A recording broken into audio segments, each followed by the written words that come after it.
Next question हमारे पास 4.4 question है। क्वेश्चन में गिवन है a horizontal overhead power line carries a current of 90 ampere in east to west direction. Okay, what is the magnitude and direction of magnetic field due to the current 1.5 meter below the line? Okay, तो यहाँ पर सबसे पहले हमको direction को ध्यान से समझना पड़ेगा। ओके, अगर हम एक हॉरिजॉन्टल प्लेन कंसिडर करें और उस हॉरिजॉन्टल प्लेन में, है ना, ये नॉर्थ डायरेक्शन है ना, इसको ऊपर से देखो, आप ऊपर से देखोगे तो जो हमारा मेप होता है वैसे ही हम यहाँ पर डायरेक्शन कंसिडर कर रहे हैं, तो एग्जैक्ट आंसर आपका आने वाला है। ठीक है, और ये हमारा साउथ डायरेक्शन है ना, डेफिनेटली इट इज ईस्ट और ये वेस्ट होगा। ओके, ईस्ट, है ना, ईस्ट डायरेक्शन है।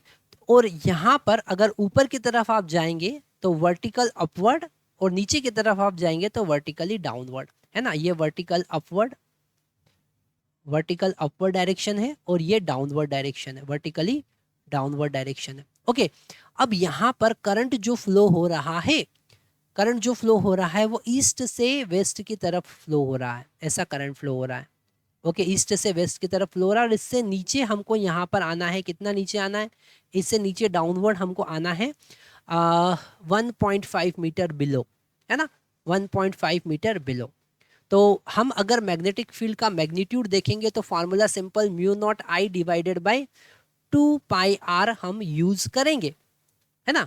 अभी लास्ट दो क्वेश्चन हमने किए उसमें भी यही फार्मूला हम यूज कर रहे हैं और अभी भी हम यही क्वेश्चन फार्मूला यूज करेंगे, बस थोड़ा सा उनने क्वेश्चन को ट्रिकी बना दिया है डायरेक्शन को फाइंड करने के लिए। तो अगर आप ये ओरिएंटेशन को सही से समझ जाते हैं तो डेफिनेटली आप डायरेक्शन बहुत इजीली फाइंड कर पाएंगे। तो म्यू नॉट का वैल्यू होगा 4π इंटू 10⁻⁻⁷। करंट यहाँ पर 90 एम्पियर दे रखा है तो 90 एज इट इज लिख देंगे, 2π यहाँ पर एज इट इज लिखेंगे और r का वैल्यू है 1.5। ओके, 1.5, तो यहाँ 2π से ये कैंसिल हो गए, हमको मिलेगा 2, 4π कैंसिल होगा और हमको मिलेगा 180 इंटू, और इसको हम लिख सकते हैं 3/2, 1.5 को 3/2, ताकि कैलकुलेशन इजी हो जाएगा। 10⁻⁻⁷ एज इट इज, 3 से ये 18 कैंसिल होगा तो यहाँ पर हमको मिलेगा 60 और 2 का ऊपर मल्टीप्लाई हो जाएगा तो हमको मिलेगा 120 इंटू 10⁻⁷। इसको हम लिख सकते हैं 1.2 into 10⁻⁻5 Tesla, that is the magnitude of magnetic field.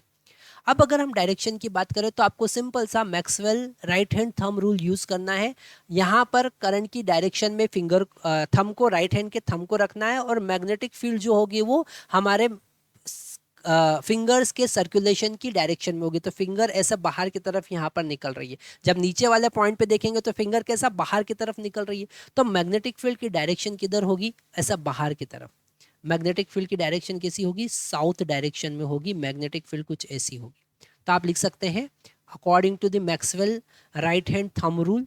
Okay, according to the Maxwell's right hand thumb rule, right hand thumb rule, okay, thumb rule, the direction is towards the south, towards the south, south direction होगी। ये बिल्कुल आपको लिख लेना है और ये जरूर लिखना है कि हमने Maxwell right hand thumb rule की हेल्प से डायरेक्शन फाइंड किया है।